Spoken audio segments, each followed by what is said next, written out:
Recording stopped.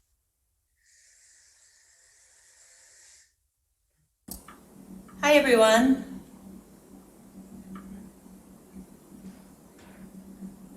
Let's see here.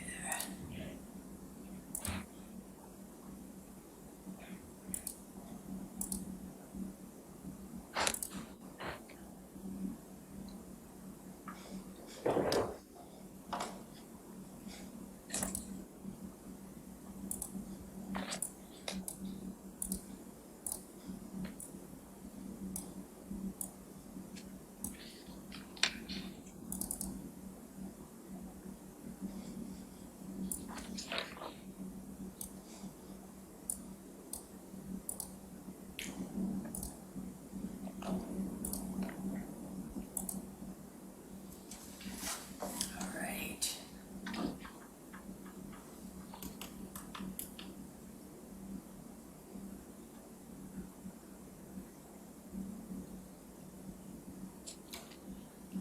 All right, I might be in the room all alone today. I see Will has joined remotely and we're just waiting for Donna and Alec.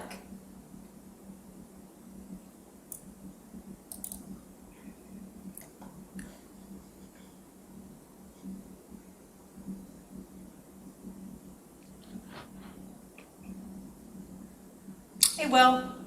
Ooh.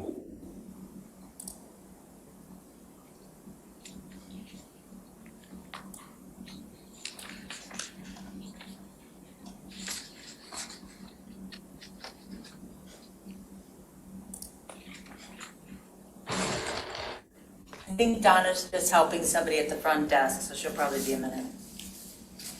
Alec is not joining.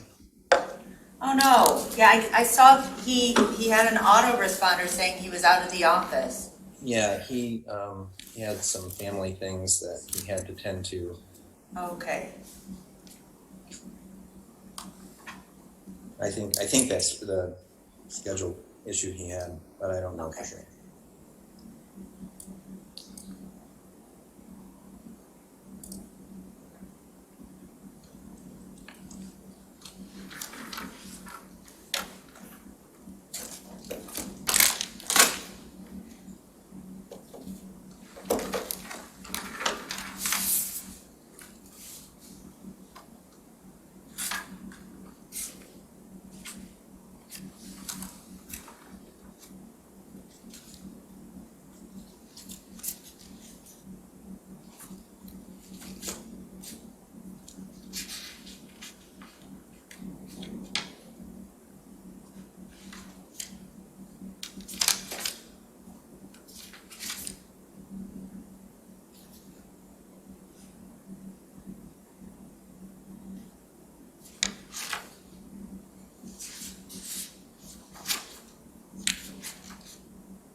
All right.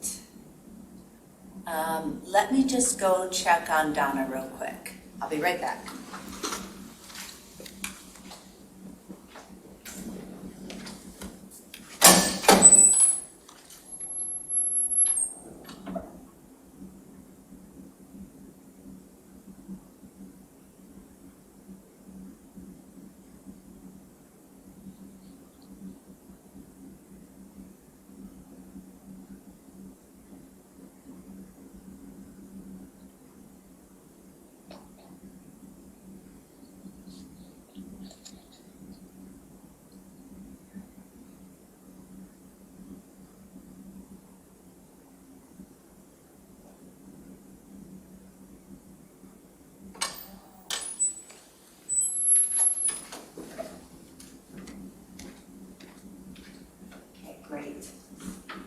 Donna's on her way.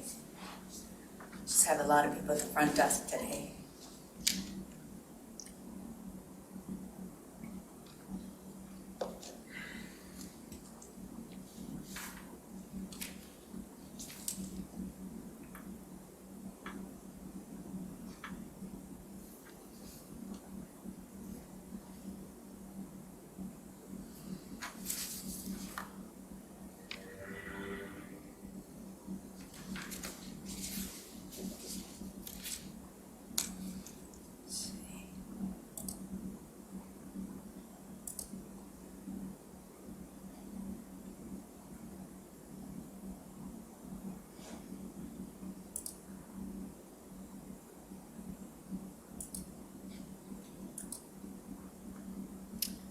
Can you see that, Will, when I share that?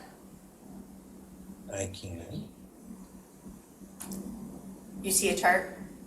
I do. Yes. Okay, great, thanks.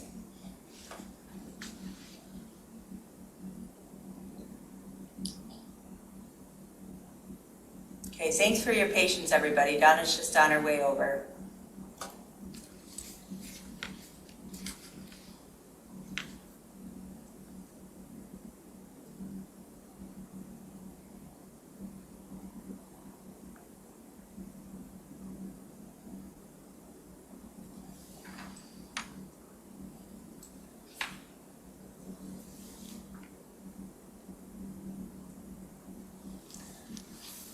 Chief, I see that you're on. Congratulations on move-in day. I've been meaning to come over and bring you a plant.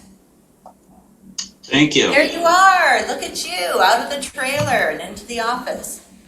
Yep, it's still a bit of a mess, but we're getting stuff put away and organized, and yeah, it's exciting. Good for you.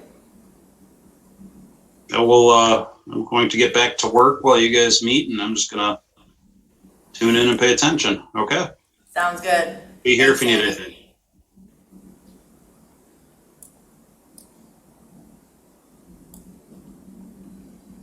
The firefighters are excited. They're just moving out of their temporary modular quarters where they've been sleeping and eating and living together and working out of for many months. So hopefully everybody can check it out. The fire department is having its Halloween party on Sunday from 1 to 4 p.m. So hope to see everybody there. All right, Donna is here. Let me just bring you into view, Donna. Here we are. Woo-hoo. So we could call the meeting to order at 3:33. Yeah, call the meeting order at 3:33. Hathaway? I am present in Ann Arbor, Washtenaw County. Great. Palmer? Here. Flintoff? Here. And Jerome is absent. So the next First item is the adoption of the agenda. Oh, well, sorry, I'm facilitating this. Well, the board action on August 17th actually makes me the facilitator of the Budget and Finance Committee meeting. Well, Are you saying that you disagree with the board's action on August 17th? well, this is something we've talked about with the attorney. Have you got a legal opinion that says that the August 17th vote by the majority of the board is somehow... I asked Jim about this particular conflict on the chairpersonship of the committee, and he said that looking at the original charge and looking at that motion, that the clerk was in fact the chair, and he had a question about the membership of the supervisor. So it was informal, it was not in writing. So you don't have a legal opinion from Jim Fink on this? I just told you what his opinion was. Yes, so, but you don't have an opinion from the township attorney. I'm sorry. Will, please just we're gonna move forward with this agenda. Well, So adoption of the First, we have agenda, to adopt the agenda. adoption of the agenda. So I move that we amend the agenda.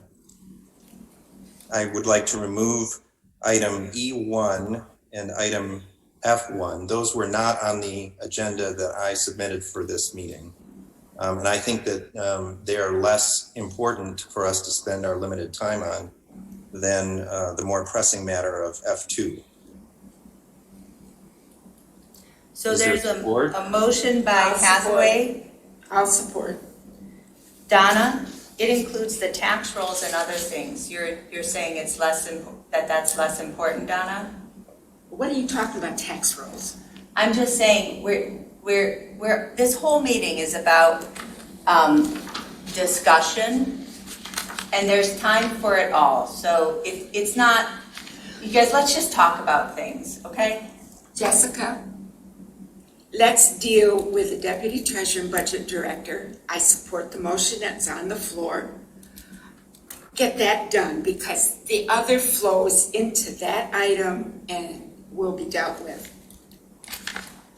That's just talking and talking and talking. I want action, and F2 will get us into the action, and then we can move forward.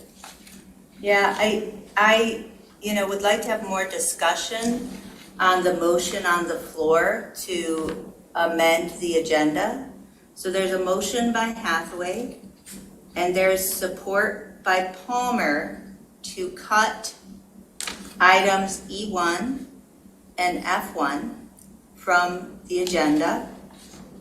I would like to discuss this at length. The items E1 is a follow-up to our last Budget and Finance Committee meeting, when we went through and talked about what the urgent needs were to get us through this quarter. So it's just a status check to go through. I changed it from a list into a table format so that we could talk through and get the items done. Item F1 is something we've talked about in a management meeting, never at the board and never at the Budget and Finance Committee, to talk about the skills that we need to augment our current staff with. And so I insist that we talk about that. And that flows nicely into Will's agenda item for Deputy Treasurer, Budget Director, which is a proposal that Donna and Will shared with the management team yesterday. I vehemently oppose, as the person who created this agenda and finalized this proposed agenda. It does not make sense. I think this flow works well, and I think that it is frankly just a fear to talk about some of the real issues going on here to get our functional needs met.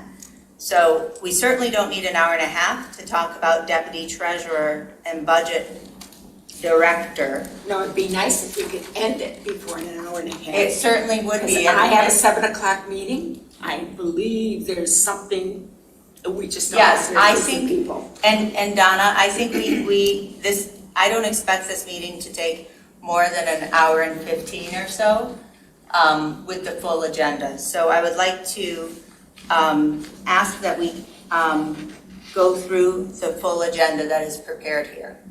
So there's a motion on the floor. It has support. The motion should be called. Donna, why don't you want to talk about the other items? Because I would like to make sure it's clearly understood, and coming from us as well, the Deputy Treasurer / Budget Director, as I am proposing for next Tuesday's meeting. And also hiring a part-time person only as needed. We're not talking establishing a 20-hour-a-week for every person to get us over this hump. And I don't know why we can't just do that. As I stated earlier this week, this is a start. It isn't something I want cut in stone, or that we should cut in stone. We don't know how the needs are going to evolve. We know what we need right now. And I would like to stay on that path before we decide we need X number of people doing whatever. And Donna, none of the other items are decisions. They're simply discussions that I think help to inform the work and the skills that we need. But we've talked about those. No, we talked haven't. about those. Donna, with all due respect, we haven't. So there's a motion, and also, Please. could I ask Hold ask the people to stop using, the members of the public to stop using chat for public comments? I would advise the public to please stop using chat for public comments. We'll have an opportunity for public comments in just a moment here. But Donna, with all due respect, we have enough time to talk about it all, and I think it's misguided to talk only about one aspect of it. All of these issues are interrelated. We're going to talk about it all, no matter what the agenda looks like. So I would just propose we get the tasks taken care of first, and then go forward from there, Donna. There's a motion and support. Will, hold on, you're out of order. Donna, would you please afford me the respect of going through this agenda? What is it you want to change? I have made a presentation, but I see other things in the packet There's no changes. are totally different than what I'm proposing. They Donna. are different. Donna, let's get into the conversation. I think, please, I find, Donna, we are not far apart. We'll see.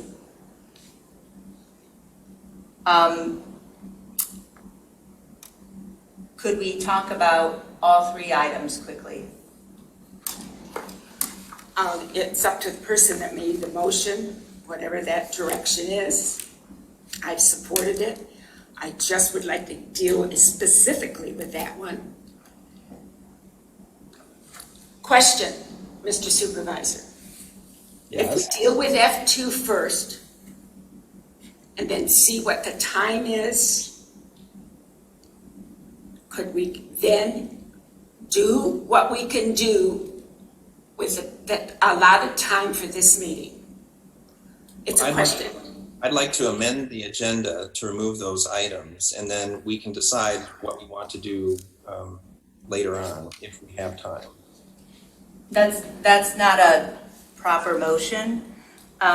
We either take things off the agenda or keep them on. I'm the chair of this committee. This is the agenda I've proposed.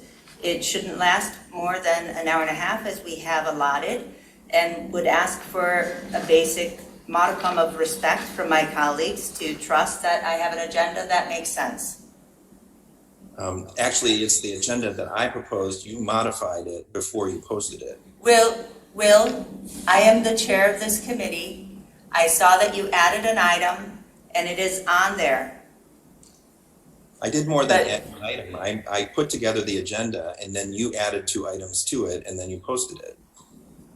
Will, I'm the chair of this committee, that's my job. So if this is really something, I've already told you what our attorney said. He's not sure if you're really a member of this committee. He's sure I'm the chair. I don't know how much more you really want to be discussing this. So can we please just grow up and move forward?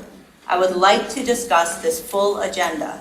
Well, I understand that, but I've made a motion. It has been supported. I understand the motion has been supported, and I'm asking for the supervisor to either withdraw his motion or for the treasurer to withdraw her support.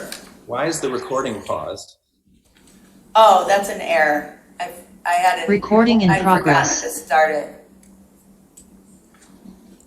I pause it at the beginning so we don't have a bunch of drag.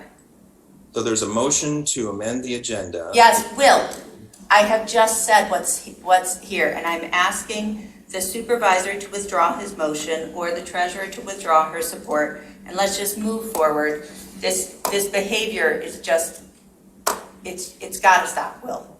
Well, it's just a motion to amend the agenda, and it's been supported.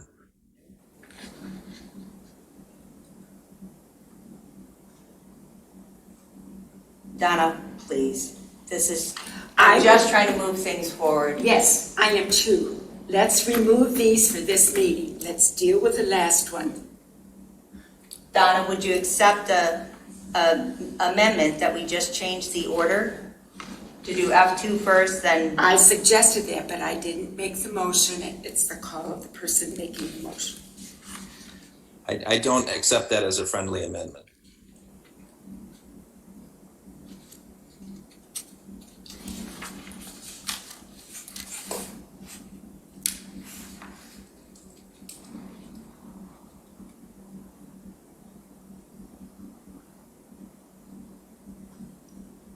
I'll continue discussion on this motion.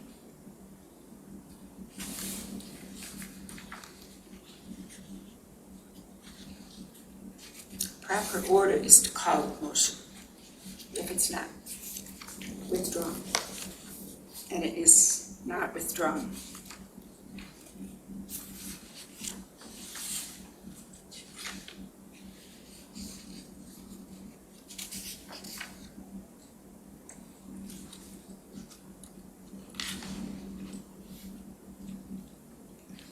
Is there any more discussion?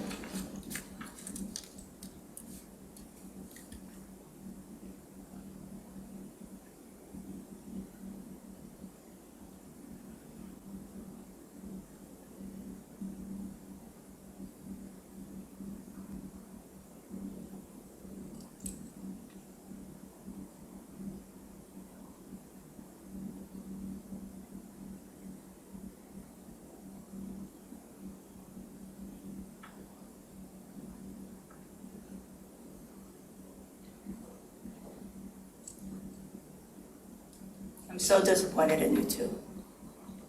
I'll call the roll. Hathaway, Yes. Palmer, Yes. Flintoff, no. Motion passes 2-0. The agenda, cut E1, cut F1, and and keep F2. Next up is public comment. Members of the public may speak for up to 3 minutes on any matter under the purview of the Budget and Finance Committee. I see no members of the public here in person. I see members of the public joining by Zoom. Would ask you to please raise your Zoom hand if you would like to speak. First up is Rob Pattinson. Rob? Supervisor Hathaway, you only have skill in ambush and dirty tricks and colluding with the treasurer. You do not have skills in leadership, consensus building, or honor and integrity. Once again, you have proven to us why the recall of you is so important. I cannot believe what I'm seeing here.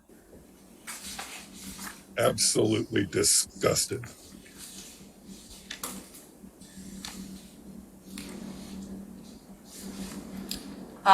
Next up is Kathleen Brandt. And first of all, thank you, Rob. Next up is Kathleen Brandt. Kathleen? Yes, Kathleen Brandt, Scio Township. These procedures here are completely out of order. I take to heart what Clerk Flintoff has suggested about the feedback from the Scio Township attorney. I am recommending that Clerk Flintoff, you reschedule this meeting after you've dealt with the item. And in the next meeting, I suggest you bring Jim Fink into the meeting, get his opinion in writing. I believe your charge is correct. You are the chair. I know.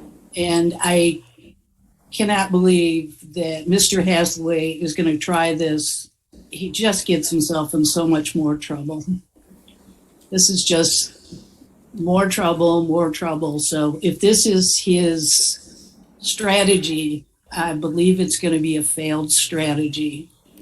So I would like to see Jim Fink engaged in this discussion. And if possible, if you can get him right now, that would be worthwhile.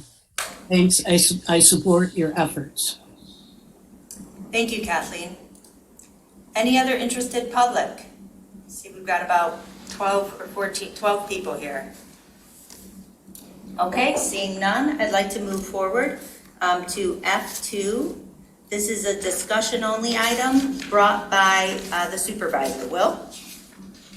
Well, actually, it's brought by the treasurer. I put it on the agenda. Oh, my bad. Donna? Okay. As I talked about in a previous, the management meeting, the needs of the Treasurer's Department have changed with the change in our assessing department.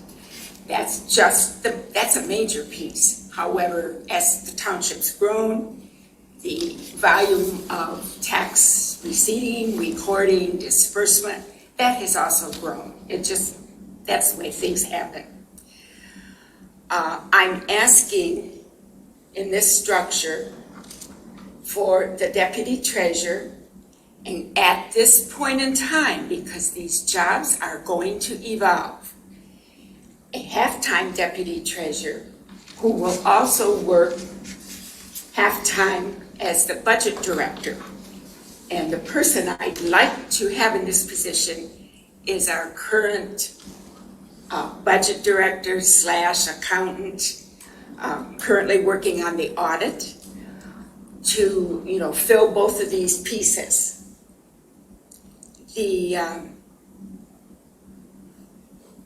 I now have to do the tax roll, which statutorily is under my jurisdiction or my job.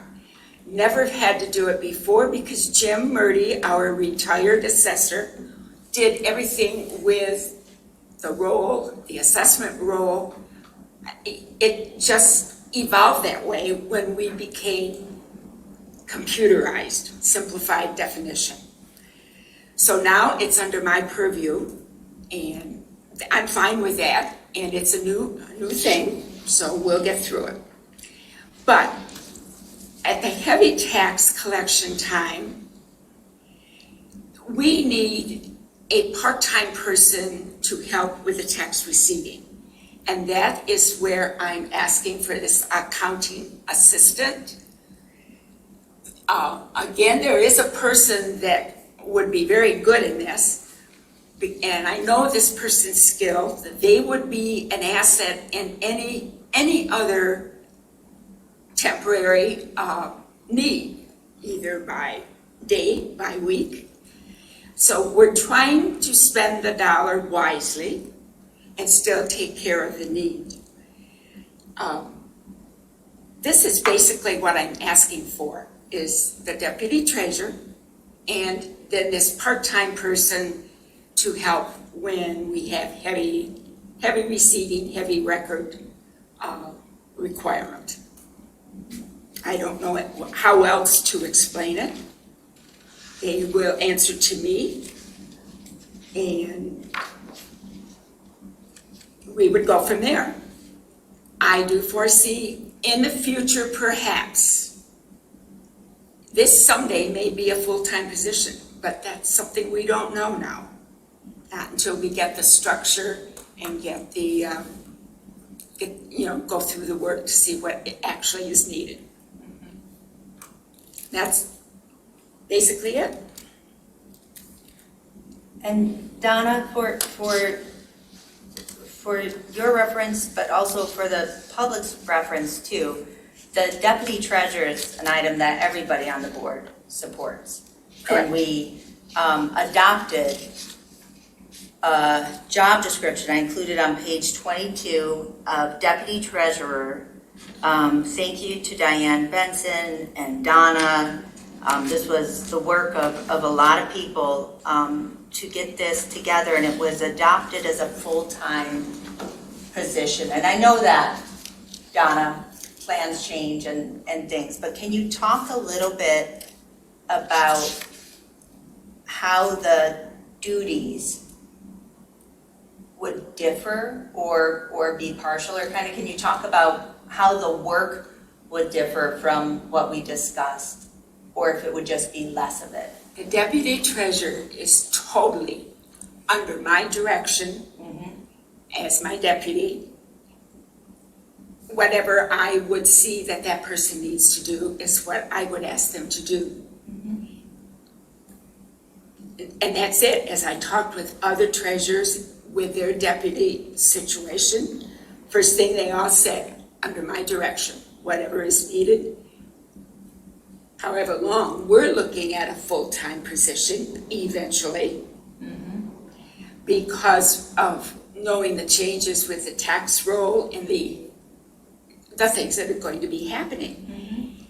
I also, in this move that we have to do, meaning I have to do, not just the tax roll, but I'd like to take the burden off our finance manager. I hope I have the title right because there's so many finance titles. The tax receipting, which she has done as an assistant when she started. I'd like to bring that back in, have the deputy help with that, and anything else related with the collection of, billing of, disbursement of taxes. Because that desk, that office is overwhelmed right now. And I think that's a piece we could bring back with and put it, so it's under my goal. It's always been under my guise. Anything she needed, I was able to help her. So that's another part of this move that would happen and would be beneficial to the township. And Donna, I am 120% supportive of the deputy treasurer, be it full-time or part-time, whatever you determine, Donna, and fully support that. I hear that you may choose to appoint an existing staff person, the finance director. I would like to do that, yes. And I think she would do a great job of deputy treasurer work. And I would then have a vacancy in finance, and that is the crux of my concern. There are 2 finance staff for the township who report to me, the finance manager and finance director. The work has only grown since I joined in June of 2019. I've had additional expectations. And then as we are taking on things that are outside the statute, like grant management and things like that, there's just going to be more and more work. Our finance manager and finance director work together well, taking the cash receipting, and I don't know if that includes the UB cash receipting, Donna? Yes, all cash It does coming include into the UB? township goes through the treasurer's Okay, good. responsibility. And then, but I think that's great. When we create positions, I think it's a great opportunity for us to address something that our auditors mention in every audit. We're too small to have as strong of internal controls as we could potentially have through more segregation of duties. Now, we've got great people. It's never been a problem, but I do like this, Donna, of getting a deputy treasurer on board, and then I would assume that Andrea would be a former deputy treasurer, and you would have a new deputy treasurer. But what I object to about this chart, and what this chart doesn't show, is currently the clerk has the finance manager and finance director reporting to them. And this would actually cut that position away. And that's my chief concern. It's certainly, I think that the person who's currently the finance director would be an outstanding deputy treasurer. I am fully supportive of a deputy treasurer position to whatever degree. I do have some questions about the bond maintenance, mostly because I have so little experience with it.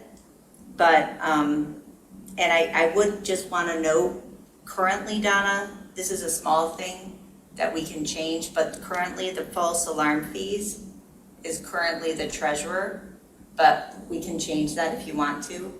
The receipts are handled by me. Yes, anything that brings money in has to go through my office. Certainly. The billing of, et cetera, is through accounts payable, which is currently under the clerk's certainly. direction. Okay, great. And we discussed this in relationship to the inspection program recently, of just affirming that the accounts receivable would be a clerk function too. So what I see under the column of deputy treasurer seems to largely align with the job description, and so, you know, I'm definitely supportive of that. I have concerns when the lines start going over. Two concerns, and one, let's talk a little more about capacity. The accounting assistant, I'm not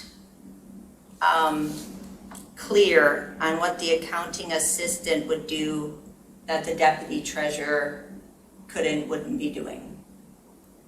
I guess the example that would help explain that is when Doug Armstrong came in each afternoon during the heavy tax time and helped just verify the receipts with the bill and ran tapes. That's a piece of what that person would do. So kind of part of the cash receiving. Well, that's what doing tax receipts is. And any other task in the finance area that would be that kind of thing. It's something for a long, long time that the finance area has said, we need someone to do that kind of thing. And it's just never, ever been addressed. I believe those needs should be addressed before we hire in someone that could evaluate or do reporting or whatever. So we know where we stand before we move even, as you have referenced, things that you see. Yeah, and that was to be the subject of F1, is to talk about where, you know, over the last 2 years, I've seen that we have gaps in our skills and just as a whole. See, I'd like to challenge that Sure. statement. I don't believe we have gaps or have had gaps. However, I will agree when you were talking about we've been submitting apps and received some grants, and I realize there's quite a bookkeeping, accounting process that goes, you know, you get the money, but that comes with it. Mm-hmm. So I can see where we need, you know, either need some training on it so we can do it, or looking at what's needed staff-wise. Mm-hmm. I will agree to that, but in the past, we have had what we needed and done things well. Sure. And Donna, I would, you know, I think as an outsider coming into the township, having worked in other nonprofits and local governments, what I've noticed is we have wonderful, wonderful staff here. And on the whole, they are probably the most undertrained group of people I've ever walked into. And from fire, now Chief, I know you're on here and you've already corrected all of this, but from fire to utilities to computer use, and I think that there's a lot of modernization and efficiencies, and that's a lot of the work that I've been very focused on. And I know that clerks prior to me have chosen to delegate the responsibility to the manager or finance director.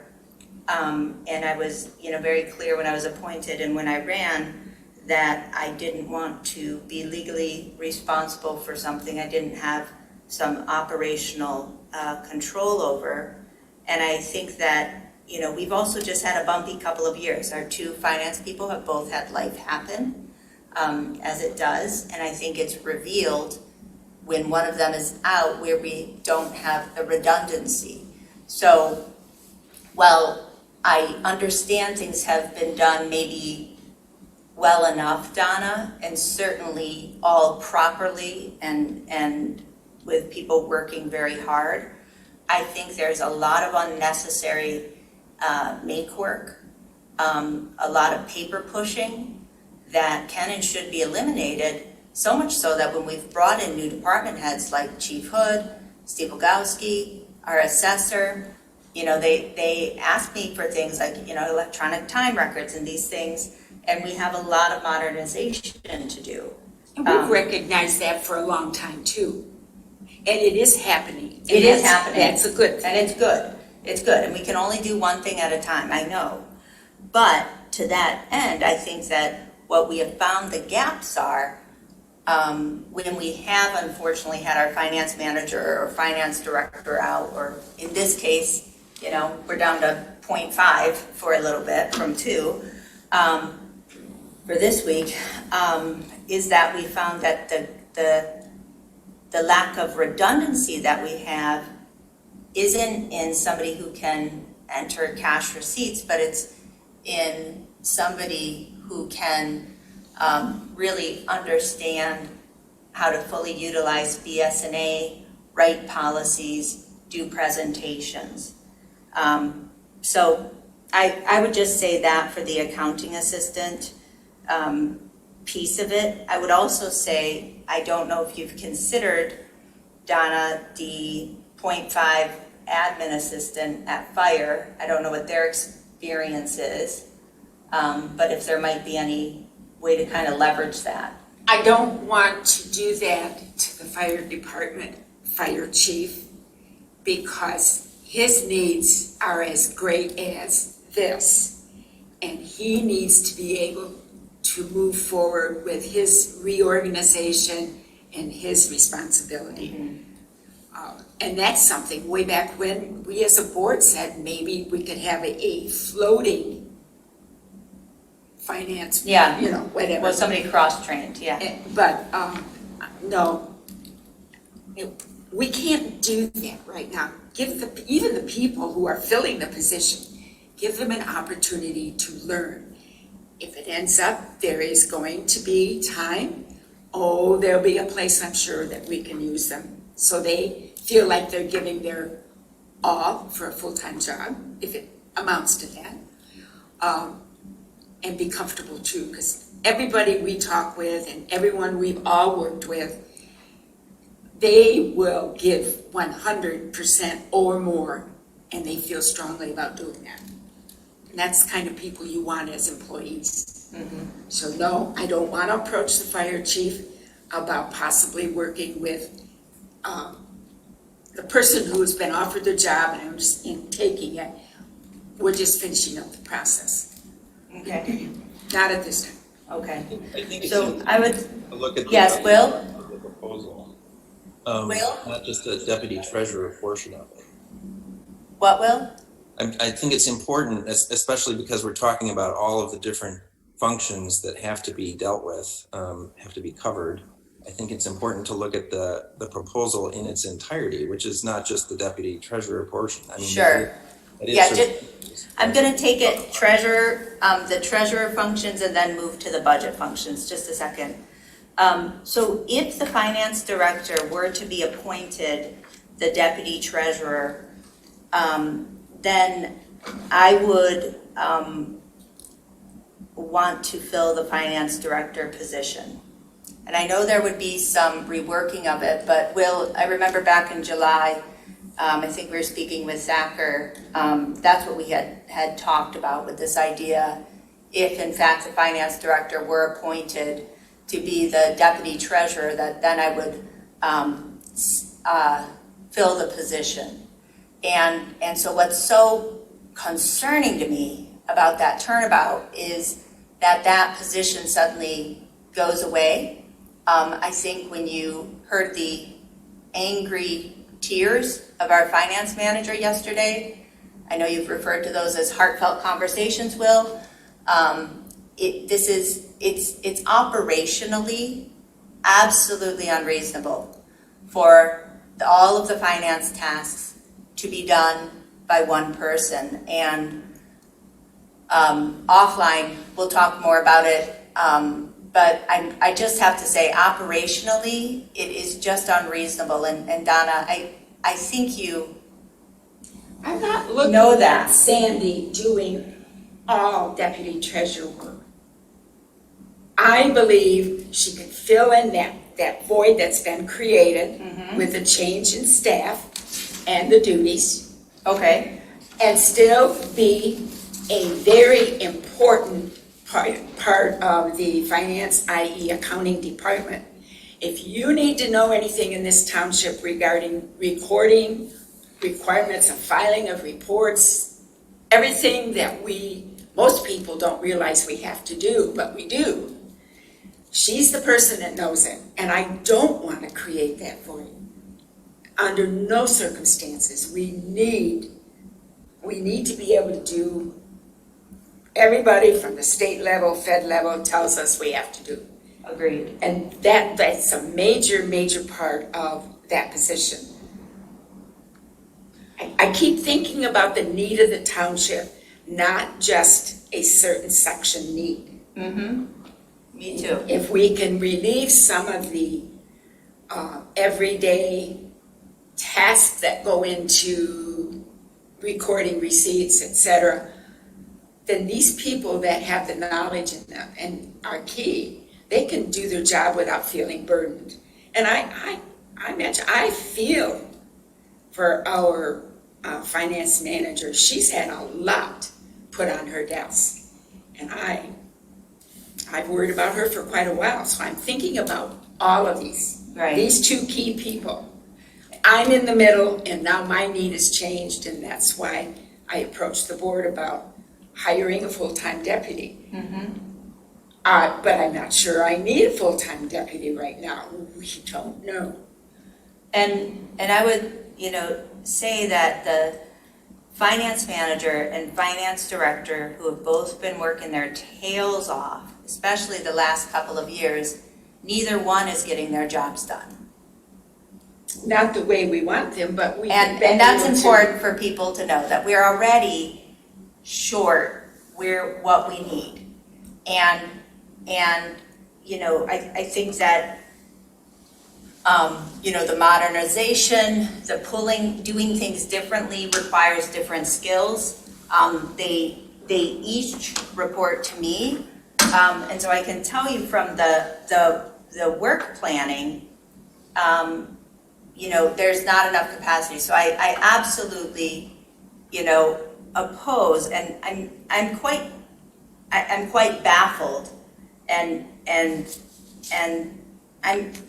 I'm angry that the supervisor and treasurer would think that cutting the finance team from 2 to 1 would be feasible. Now, I want to get to the additional finance pieces. Sandy would still be part of the finance team. So let's talk about that. Let's talk about that, Donna.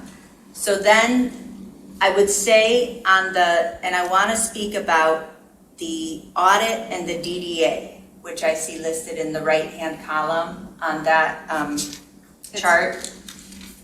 Would it be helpful to look at the chart together?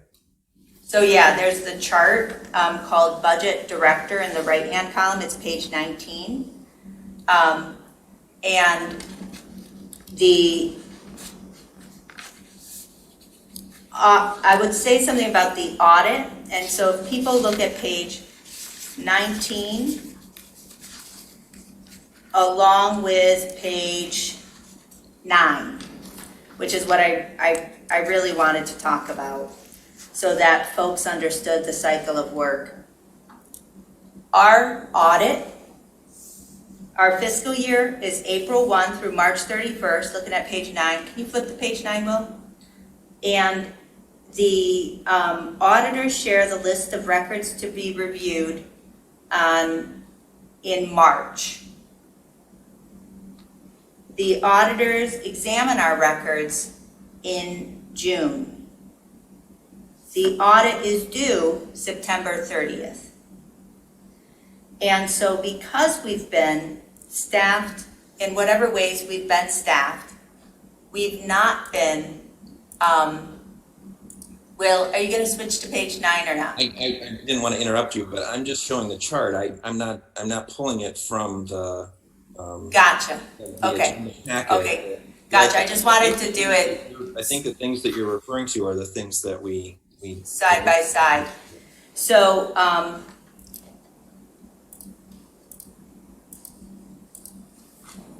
anyways, what I want to say is our audit process takes 4 to 6 months. It should not. And I will say, and this is not a criticism of any staff person, but everyone needs to know it's because we do not keep up on our financial reports, the job of the clerk. Everything is safe and secure. Donna does a great job, but we do not keep up on reconciling our general ledger. Year after year, there's been a gap in the summer. That gap stays from April 1st forward. Typically, it's a few months that the board members won't get monthly financials. And some things are not reconciled until the end of the year, where best practice says we would reconcile them quarterly or monthly. I want to note another process that was in place for a long time until fiscal year 2021, which is the budget. State law requires budget to actuals be reconciled for the prior year, that you end the fiscal year, March 31, with a balanced budget, and adopt the new fiscal year, April 1 forward, budget by March 31st. So what our practice had always been is to generally do few to no budget amendments throughout the year and instead reconcile it all at the end of the year. When I first was deputy clerk and I was watching the budget adoption process of the township board, I was surprised, quite frankly, because it was unlike any budget adoption process I had ever seen. And We did that, excuse me, on the Please. advice of a Plant Moran, our auditors. It wasn't an issue. If it had been wrong, would not have been done that way. Donna, I don't think it was incorrect from an auditing point of view, but I don't think it makes for a meaningful budget. I don't think it makes for the kind of fiscal discipline that we want. Now, I think we've always been very fiscally conservative with a healthy general fund balance. And I think we have estimated revenues low and expenditures high. Which is the way you should budget. And that is why all has been well. So this audit process should not be such a process. This April to September audit process has to stay in finance. And I would say, it's because though records come from some from the treasurer, some from the assessor, the vast majority are from the clerk, finance, and there's just not much there. If we're actually keeping up on our monthly reports, there's not much there, and that person reporting to the supervisor certainly wouldn't have access. We wouldn't give the supervisor or his designee access to modify the general ledger or any of the ledgers. That would be wholly inappropriate. So the audit moves out, the DDA moves out, and the DDA moves out because it is a fund and account of the township. Now, not all DDAs are like that, but ours is, and it's audited as part of our audit. We are responsible for their debt their accounts, and we certainly wouldn't put accounting under the supervisor. Donna, or treasurer, for that matter. I think your definition of the DDA is, I'm going to say, incomplete. Okay, DDAs are a separate entity. legally. However, they are under the umbrella of the entity they're involved in, be it City of Ann Arbor, in our case, Scio Township. They used to have their own set of books, again, upon advice of the auditors. A number of years back now, they brought them into the township. It was just easier to see the integration, and of course, it had to be audited anyway. Right.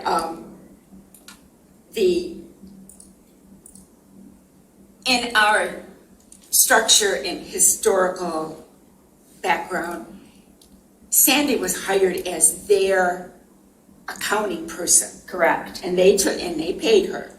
So it just was a normal process, I and it understand. wasn't illegal to have that person continue doing the books, making sure everybody's records were correct. Certainly not illegal, and I don't mean that at all. I'm saying if it were to go under the supervisor or treasurer, with the way that we manage the books now, the township, the DDA fund is in fact a fund of the township with the way we do it now. If the DDA wanted to pay for their own audit, wanted to account for their own books, wanted to pay for their own accountant, that would be a different story. That would be more like LASA. That's not the structure though. It never has been. Even though they were kind of separate in the beginning, we always had the audit. And that's why the DD, or the Plant Moran suggested we bring the record keeping and have it intermingled with ours. It was just there, easy for people to go into and look. And I think it's fine. I think it's cheaper. I think it's a better deal for taxpayers to do it the way that we do it. And so I agree with you, but what I'm saying is, the finance of the DDA cannot go under the treasurer or the supervisor. Well, I'm involved in the DDA. In the disbursement, making sure the checks are cut. Yes, you are involved in the disbursement, making sure the checks are cut, but are you the treasurer of the DDA? No, because it's a whole separate board Yes. that and I don't know how they do their treasure, I'll be honest, because it's a whole separate thing. It is, except for the books. And so that's where I would say the DDA fiscal management should remain under the clerk. I think it would be improper and in violation of statute if a DDA fund were managed by the supervisor or treasurer. I think that would be the call of the DDA board. So, and that's something, no problem exploring, but I don't, that would be a determination. I think as long as the DDA would like the township to manage their funds the way that we do it, I think we need to follow township law. We don't manage your funds. Maybe that's just not the best word to describe. Yeah, I don't mean investments or anything, excuse me. I mean, Okay. To maintain, we maintain their account, their fund, their accounts. We maintain their accounting records. The advice of the auditors. And I agree that that is a fine way to do it, but it would be, I think, wholly inappropriate. I mean, imagine if you had a supervisor who, per our ordinance, were the CEO of the DDA, if we put bond origination and maintenance under the supervisor and had the financing under the supervisor of an entity such as the DDA. I mean, that could be real trouble. You know, we're reading stuff into refining our process. It was never an issue because the accountant of the township, who was the final check and balance of everything, made sure even the DDA, everything was recorded properly and everything was done as it was supposed to be done. So as we move forward, we need to be careful not to insinuate that everything was loose. I don't think it was loose. No, Donna, it wasn't. What I It think was is, tight. but what I think you're proposing is loose I don't. by putting the DDA under the supervisor. I don't see that. This is a chart that shows the organization. It doesn't it doesn't purport to show all of the internal controls and what. I don't know what internal controls could possibly take care of that problem. Well, if you let me finish. So the internal controls are the key. That's what everyone says about when we ask them to evaluate this chart. They look at it and they say, yes, this is, this protects the statutory responsibilities and authority of all three of the officers. And you don't need to, as you put it, have the sort of segregation of, positions in order to achieve the kind of financial checks and balances. That's done through internal controls. And so as long as we, set up the proper internal controls, which is, everyone says when they, the experts, when they look at this, they say, yeah, you can do that, then we're fine. So What would the internal control be for that DDA? You can argue against a straw man, and say, oh, this chart doesn't have this internal controls. Well, yeah, it doesn't pretend to represent the internal controls. Will, I'm asking you because you say this again and again. Will, what internal control could possibly mitigate against the risk presented by putting keeping the accounting records of the DDA under the supervisor? Which internal control are you thinking of, Will? You don't let anybody give them the ability to get into the records. The only thing the supervisor does right now, he is, if necessary, a signer on any checks the DDA may direct to cut. That's it. Can't get into the records, can't get into the bank account because I break legs. No. But the supervisor's staff person, the supervisor would have authority over somebody who would need access to the records, and that's what I object to. This would not pass muster. You're placing too much on the authority. That's not the only kind of means for creating those kind of financial controls. Will, I look forward to your answer to my question. That remains one of the two fatal flaws of your chart. The second one is audit. And this is another fatal flaw. I mean, one, we are not going to continue to spend 5 and 6 months auditing. We don't even do the audit. We pay Plant Moran good money to audit us if we had our records ready, if we had the kind of finance team that we need in this township to produce reconciled, complete, timely, engaging, relevant reports, we would be okay. So I want to say that coordinator, and I would not consent to either of those, the audit or the DDA. Now, that does not mean that if Sandy were appointed deputy treasurer, she wouldn't continue to be a wealth of knowledge and a resource for information, for cross-training, but could not have responsibility for those two. Why?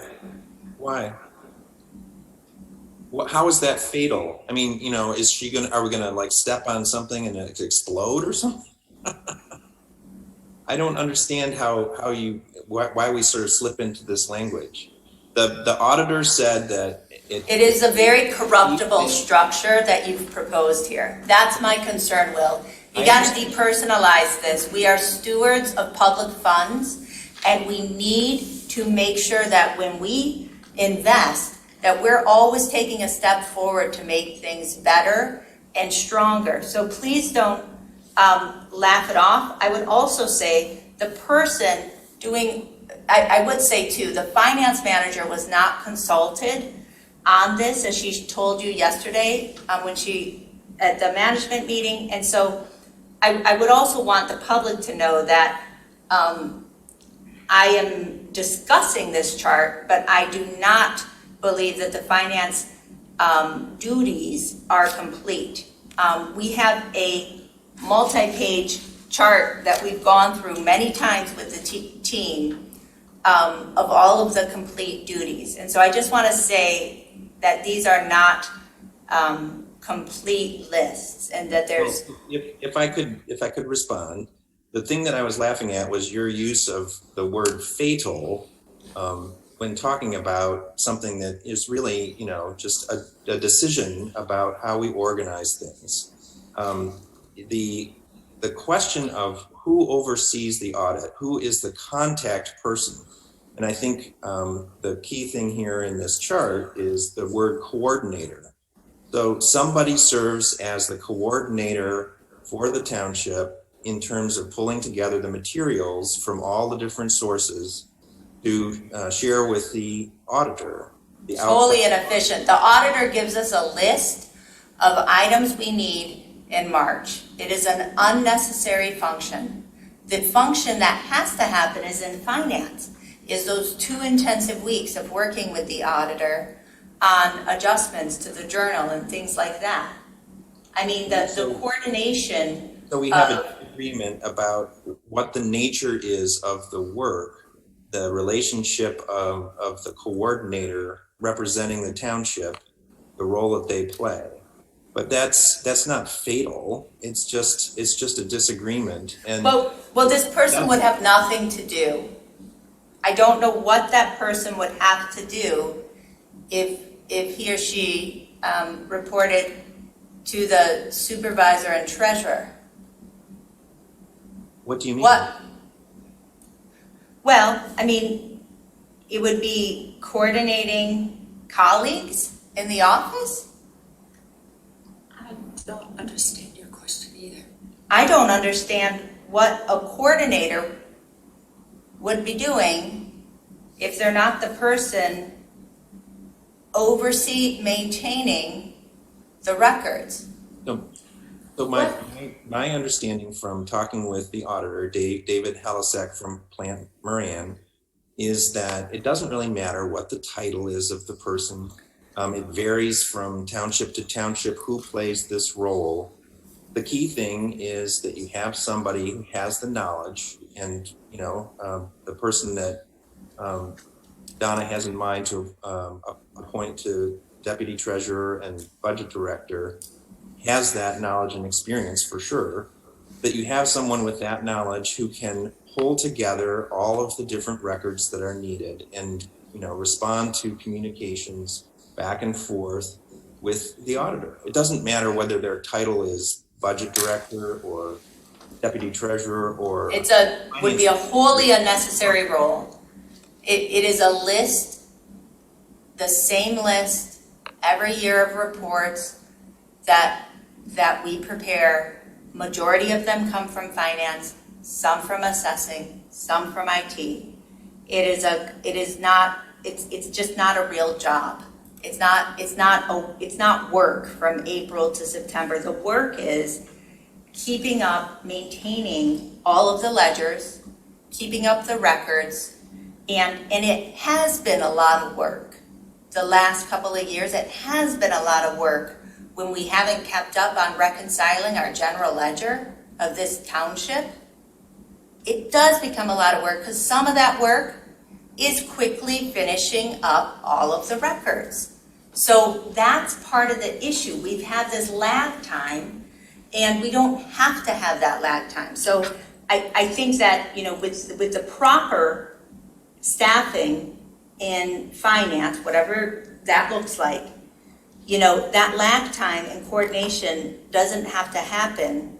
And I want to note for the public too, that the annual financial reporting to the state, that is the F-65 form, and that is submitted once the audit is complete. So for example, that's something we're doing right now, but it's not a separate work product. It's all part of the same flow. So I just, I just have to say, operationally, this doesn't make sense. I'd say statutorily, when I say fatal, Will, I mean audit and DDA are no-goes in terms of the statute. It wouldn't allow this. What statute are you thinking of?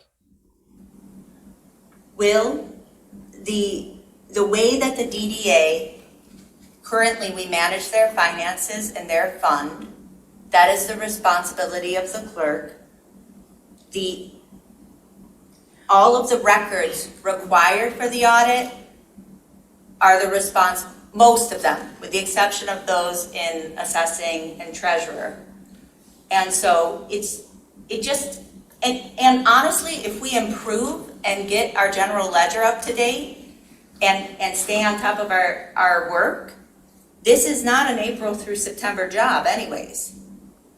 So I wouldn't consent. What's the statutory conflict that you're seeing with the DDA or the audit? I don't understand. You're not. You don't understand? The DDA fund, Will, the DDA fund.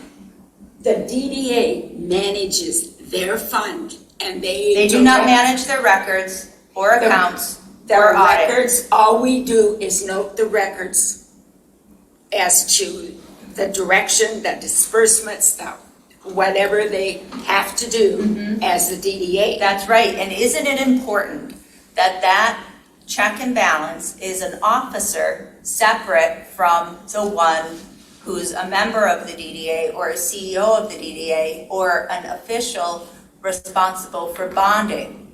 So it is not a preference, it is the statute.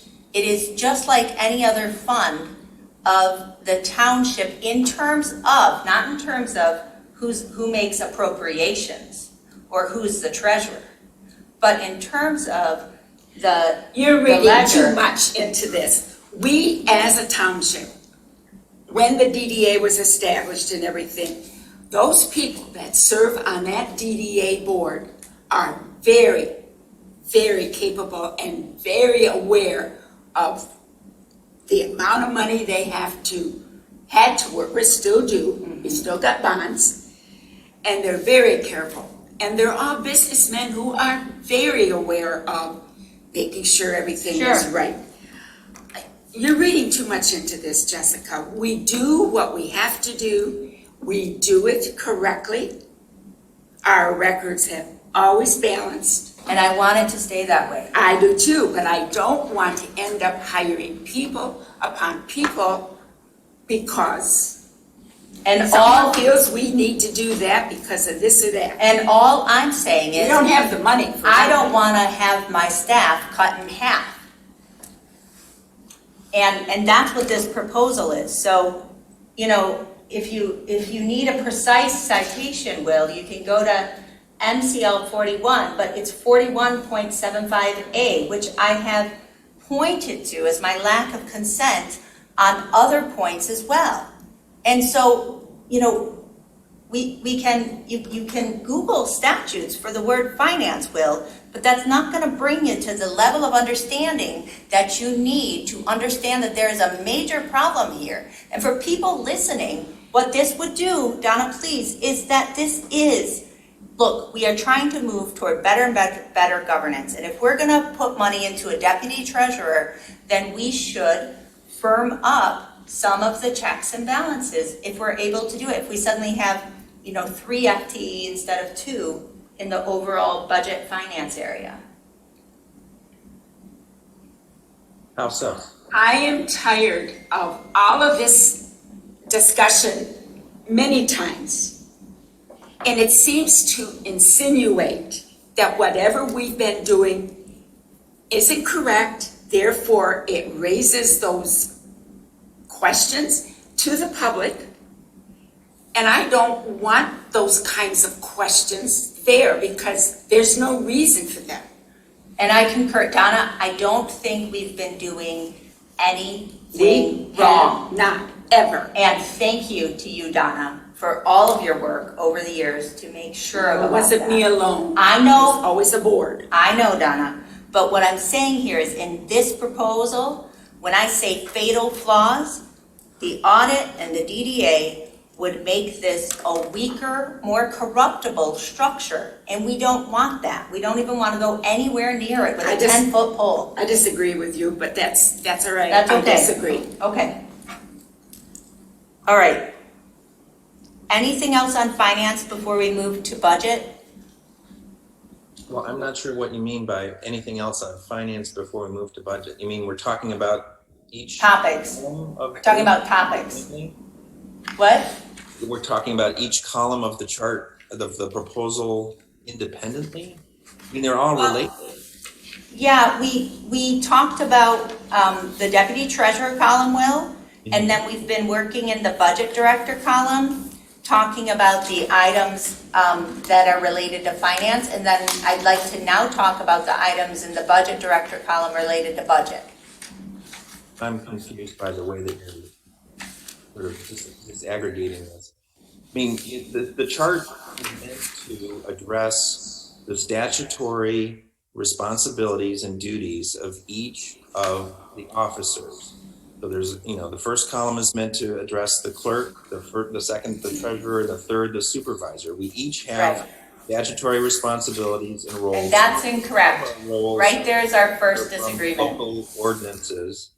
But this is meant to sort of structure the work so that it's getting done. And I think that is the key question. That's sort of where we started this meeting, is talking about the different functions and the work that needs to get done. I think that's the best place to start. It is. So cutting finance staff in half is a pretty weak lead on that. I need to say something about the budget director, because you pull in MCL 141 as though it's equivalent to MCL 41. Now, MCL 141, like the other major statute, which I know affects Donna more on public finance, but 141 is the Uniform Accounting and Budgeting Act. And that regulates all sorts of stuff. It says the board must have an audit. We're going to have a chart of accounts, how we have to do budgeting, the processes for things. And I want to be really clear that there is no three-legged stool between the clerk, treasurer, and supervisor when it comes to a general law township maintaining the checks and balances of its finances. The three-legged stool is the board, the clerk, and the treasurer. The board is responsible for appropriations and authorizations. Now, the supervisor's role in MCL 141 it's because we do not have a township manager, the supervisor is designated as what's called a chief administrative officer. So we can certainly roll it up, Will, and call it a statutory duty of the supervisor, because we don't plan to hire a manager, we plan to hire an administrator. But I want to be clear that the duties designated that are either permissible for the chief administrative officer to perform or required for the chief administrative officer performed are assigned to you, two by statute and the rest by statute with the discretion of the board to change them at any time.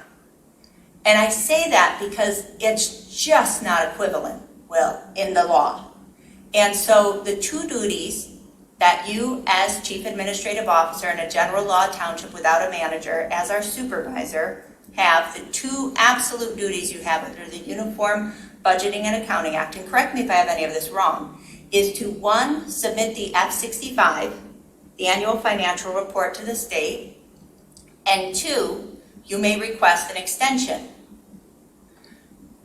The other duties to prepare and present a draft budget to the board, all the budgeting and it sets forth a process. Last year we had a good process, good processes the year before, but we keep learning and growing. That right there is something that the board can change at any time. The board can say, hey, unless, and then it's, you've seen that long unless, Will, at the beginning of that part of the statute where it says unless by resolution or a motion or anything else. And so I share that, and I know that we as a board, and I support and I want you to take on the role of budget. I think that sounds great, and capital improvement planning. I think that makes a lot of sense, and as I've told you, and I mean this sincerely, I'm glad that, you know, we have somebody in your position who's interested in budgeting.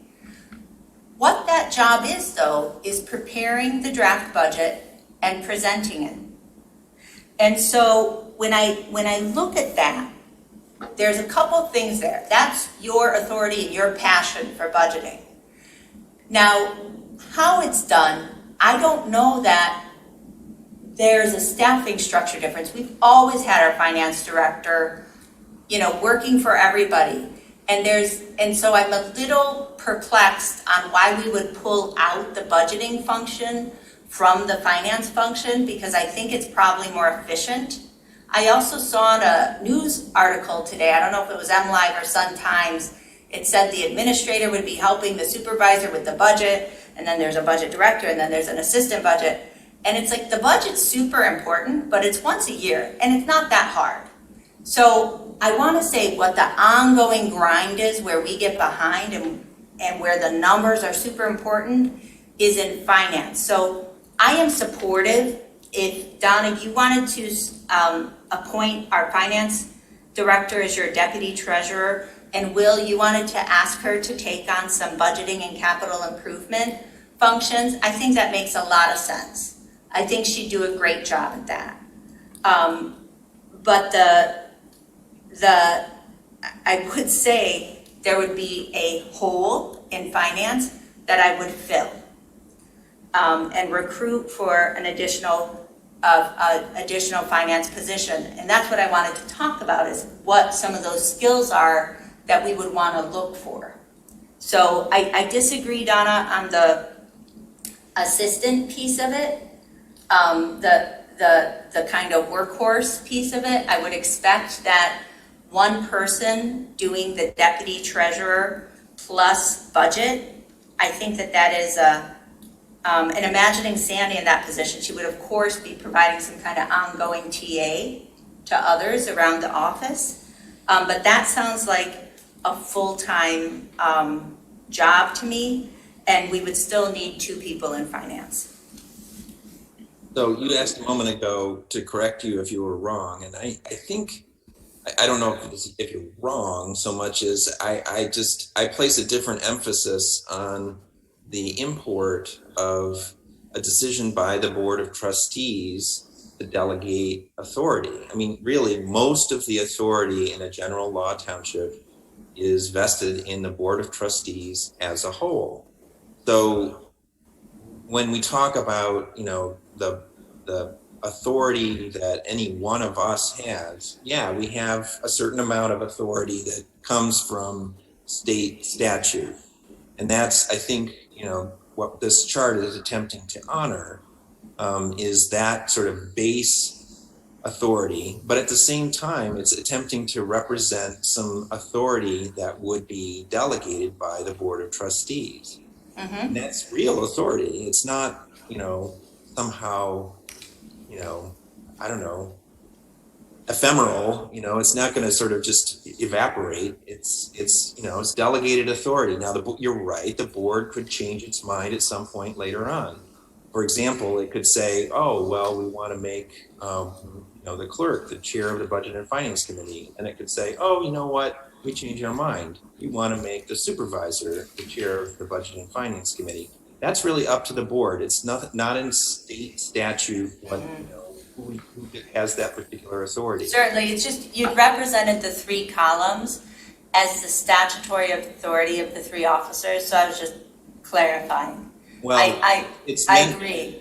Let me clarify then. The 3 columns are meant to protect and show how the statutory authority that comes from state statute is protected within this structure, but it's not meant to imply that everything that's represented in these columns comes from state statutory authority. You know, for example, the DDA, there's no state statutory authority that places that underneath, you know, any particular officer. That's an ordinance that the township, established. So yes, there's a lot of things represented here that aren't strictly from state statute, but this Good clarification. show a structure that protects each officer's state statutory authority. For example, the clerk's statutory authority is basically to keep the records and to keep the general ledger. It doesn't go really much beyond that. And that is very much protected in this structure. So it is except for the audit and DDA.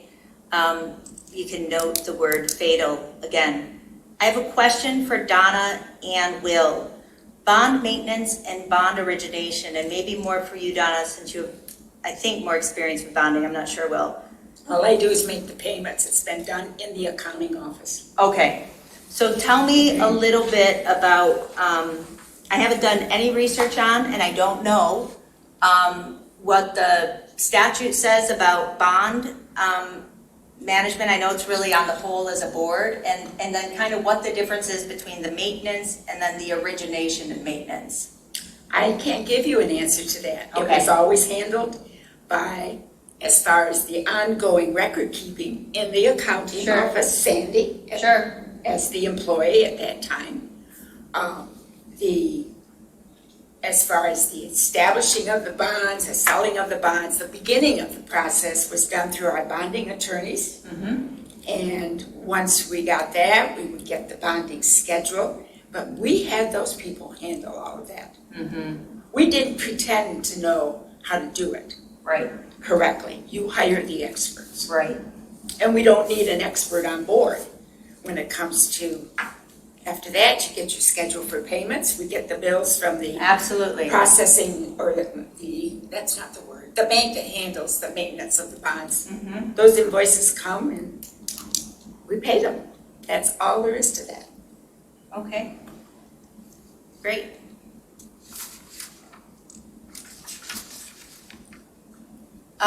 So let's see here.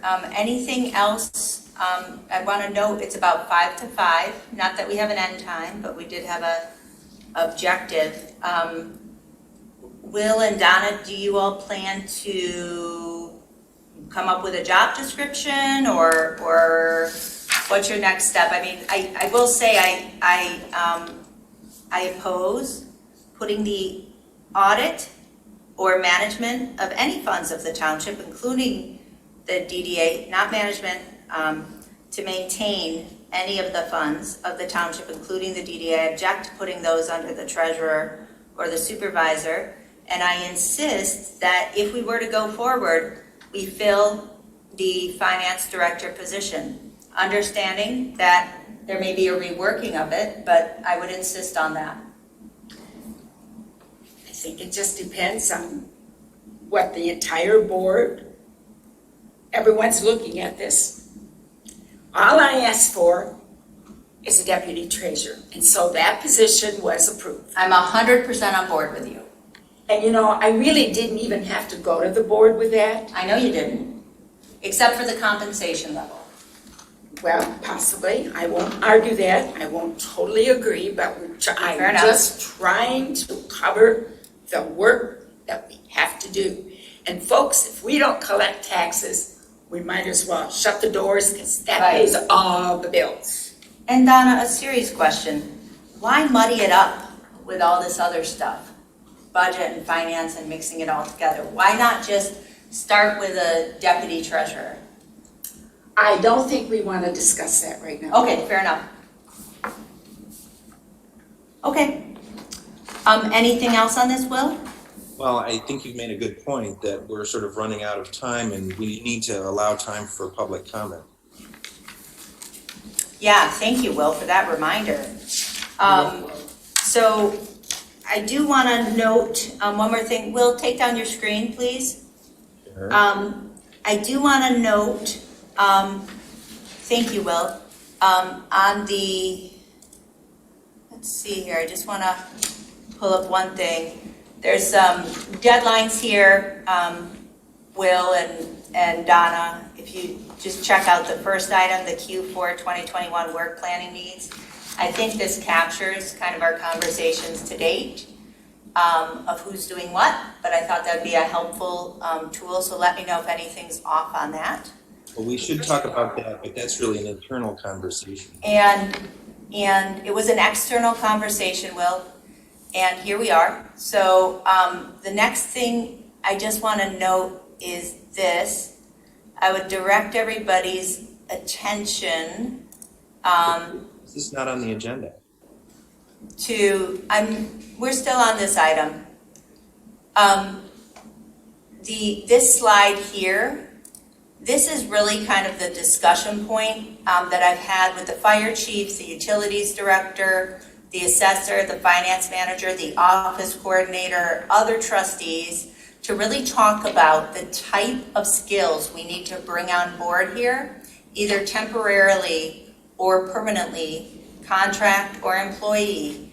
It's the analytical experience. And this is really what Woodhill has been able to bring, others could bring, and despite the best efforts of our,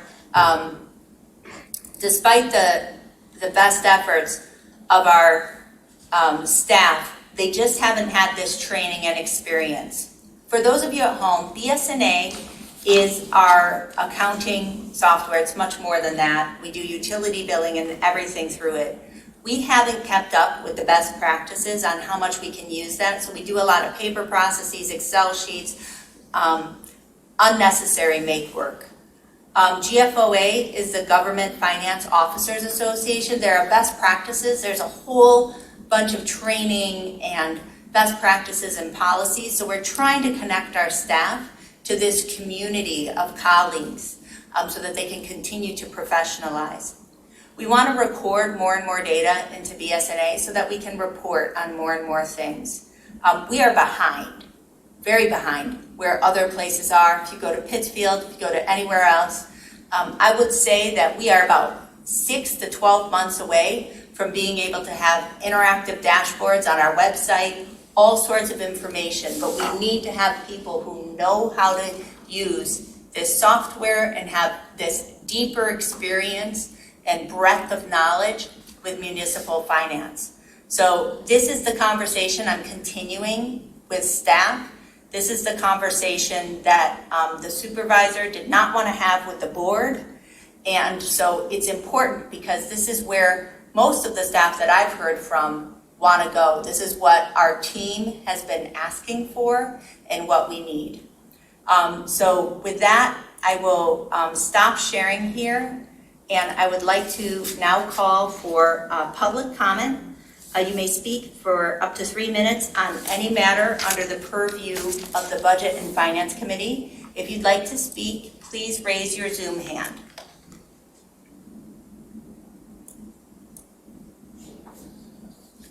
Would anybody like to speak? Zoom hand isn't working, just. Oh, sorry. Yes, please, go ahead. Okay. Kathleen Brandt. Kathleen Brandt, Scio Township. I just want to give you a little bit of my background. I have a degree in business. I've been formally trained in finance and accounting. I have 30 years experience in corporate America, specifically in purchasing and finance. I have 20 years experience in enterprise software, specifically configuring the financials to interact with purchasing. I have personally been involved with audits for corporations for Owens Corning. The audit in corporations or private business is always within the finance department. I don't think you will find it different in municipal government. It is a finance function because it has to do with closing and balancing the books. So in corporate America, they use their software very well to try to reduce their closing time at month end. So what they do is they close their books at the end of the month and they balance. And so therefore, at the end of the year, the audit is a fairly short process. Corporations are closing their books now in 1 to 2 days. These are large corporations. Secondly, Will, when you say you spoke to the auditor, I don't believe what the feedback you're giving us. You never have anything in writing. It's always the way you interpret it. I just don't buy it. You never talk about who your experts are that tell you that these statutes are applied correctly. I don't believe it. I don't think you read the statutes. Your Scio citizens read the statutes more than you do. And then finally, Treasurer Palmer, I would hope that you would start to modernize the Treasury function by receiving payments online. If you look at Saline Township, which is only 2,000 citizens, they do online payments. So if Scio Township has 6,000 households, then doing that by hand is ridiculous. And for you to talk about what we did 30 years ago is unimaginable. Why can't we move into the 20th century and use BSA software? I want to respond to your question. You only get to respond, Donna, you only get to respond to points of fact. That's what the supervisor says the rules Oh, are. hold on, Kathleen, if I could, I would like to invite Donna to respond to a point of fact. We do have electronic payment. Many people are. We have a newer option that people are taking advantage of. That option is out there. I don't see it on the webpage. How would anybody know about it? And Kathleen, I think you raised a good point. There's one option that was implemented, quite a few years ago, different point pay and then invoice cloud. On utility billing, that is something that is being implemented now. That is work is finishing up. That was that narrow 3-1 vote with the supervisor dissenting to finish up the work in utilities in order to configure the BSNA system to allow online payments. So we have a lot of catching up to do. I agree with you. And we are working on it, and I know that Donna is committed to continuing to improve those electronic payments too. The closing of month end, you hit the nail on the head. I look forward to continuing to improve our processes, but I cannot do it if I am not sufficiently staffed with professional staff who get the ongoing training and support that they need. Next up is Rob Pattinson, and I want to acknowledge I was not keeping time, and I will start to keep time now. Rob? Thank you, Rob Pattinson, Scio Township. This meeting is yet another example of the supervisor sabotaging the township in order to block the clerk from doing her job. His blocking actions were finally overcome at the last Board of Trustees meeting by the passage of an $8,900 payment for completed work and up to $9,000 in work to support current needs from an outside contractor. We now know that the blocking actions of the supervisor have likely caused tens of thousands of dollars in delays to the fire department, the utilities department, and the finance department. In the fire department alone, he has caused a 7-week delay in progress on the station project. How many thousands of dollars has that cost? The supervisor is willing to cost the township's residents tens of thousands of dollars in his vindictive agenda towards the clerk. This incompetence shown by the supervisor continues to force the clerk to depend on outside contractors charging $150 an hour to complete finance projects that should be accomplished in-house by an employee that will be paid greatly less than $150 an hour. Alice Owings raised this point recently at the Board of Trustees meeting, and I agree with her assessment that in-house staffing is much more efficient than outside contractors. Until the supervisor decides to stop sabotaging this township, we will continue to have to use our tax dollars in the most expensive option to accomplish the required needs of the township. Today, the supervisor has tried to wrest control of the B&F committee from the clerk and has colluded with the treasurer to remove agenda items that would have addressed the employee needs of the township. by removing these items from the agenda and yet another meeting where the supervisor continues to sabotage the township. This gross incompetence is yet more reason for the supervisor needs to be recalled. He has proven he does not have the honor or integrity to resign. Today's meeting proves there is no limit to what the supervisor is willing to do to keep this township from being able to move forward and recover from his diabolical methods to grab power. Until we are finally rid of this individual, the township will not be able to hire the personnel required to govern this community. We currently have 2 very qualified candidates for township administrator. If this behavior continues, they will not be interested in working in such a hostile environment. Is it possible that's what the supervisor wants? Does he want to scare away competent candidates so that he can hire a buddy that he has always planned to install as his toady under his control? The potential damage this supervisor has the capability to do to this township is truly frightening. Thank you. Thank you, Rob. I see no other Zoom hands. Okay, with that, is there a motion to adjourn? So Moved by Palmer, support by Hathaway. I'll call the roll. Palmer? Yes. Hathaway? Yes. Flintoft? Yes. Meeting adjourned at 5:08 p.m. Thank you, everybody. Good night. Recording stopped.